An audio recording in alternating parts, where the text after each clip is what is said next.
حضرت ابو ہریرہ رضی اللہ سے روایت ہے، رسول اللہ صلی اللہ علیہ وسلم نے فرمایا، جو کوئی ایماندار ہو کر حصول ثواب کی نیت سے کسی مسلمان کے جنازے کے ساتھ جائے اور نماز اور دفن سے فارغ ہونے تک اس کے ساتھ رہے تو وہ 2 قرات ثواب لے کر واپس آتا ہے۔ ہر قرات احد پہاڑ کے برابر ہے۔ اور جو شخص جنازہ پڑھ کر دفن سے پہلے لوٹ آئے تو وہ 1 قرات ثواب لے کر لوٹتا ہے۔ عثمان المؤذن یعنی راوی نے اوف سے بیان کرنے میں رہو کی مطابعت کی ہے، چنانچہ اس نے کہا، ہمیں اوف نے محمد سے، انہوں نے حضرت ابو ہریرہ سے، انہوں نے نبی کریم صلی اللہ علیہ وسلم سے اسی کی طرح بیان کیا۔ تشریح: عام طور پر آج کل ایک رسم کے طور پر جنازے میں شرکت کی جاتی ہے۔ لوگ سمجھتے ہیں کہ یہ ہمارا عزیز یا دوست ہے۔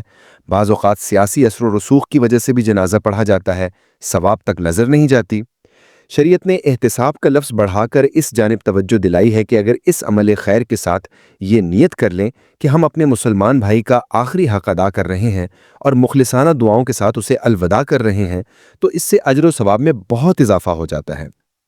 اس سے مقصود بھی مرجیہ کی تردید ہے، جنہوں نے طاعت کو ایمان سے بالکل الگ کر دیا ہے۔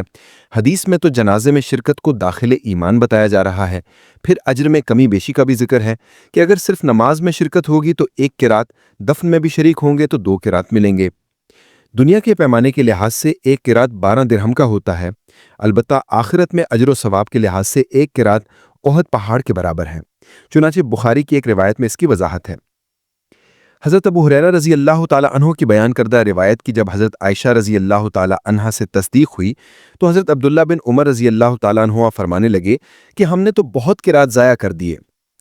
جنازے کے متعلق 3 چیزیں ہیں: میت کے ساتھ رہنا، نماز میں شرکت کرنا، دفن تک ساتھ رہنا۔ اگر صرف دفن میں شریک ہوا تو اسے اجر تو ملے گا، لیکن اجر موعود یعنی جس کا وعدہ کیا گیا ہے سے محروم ہوگا، یعنی اسے 2 قرات نہیں ملیں گے۔ صرف نماز کی شرکت یا صرف دفن کی شرکت سے 1 قرات ملتا ہے۔ فتح الباری 146/1۔ آخر میں امام بخاری رحمۃ اللہ علیہ نے اس روایت کی مطابقت بیان کی ہے، یعنی عثمان المؤذن نے رہو کی موافقت کی ہے، لیکن اس مطابقت میں 2 لحاظ سے فرق ہے۔ الف، رہو کی روایت میں اوف راوی حضرت حسن بصری رحمۃ اللہ علیہ اور محمد بن سیرین رحمۃ اللہ علیہ سے نقل کرتا ہے، جبکہ عثمان المؤذن کی روایت میں صرف محمد بن سیرین سے بیان کرتا ہے۔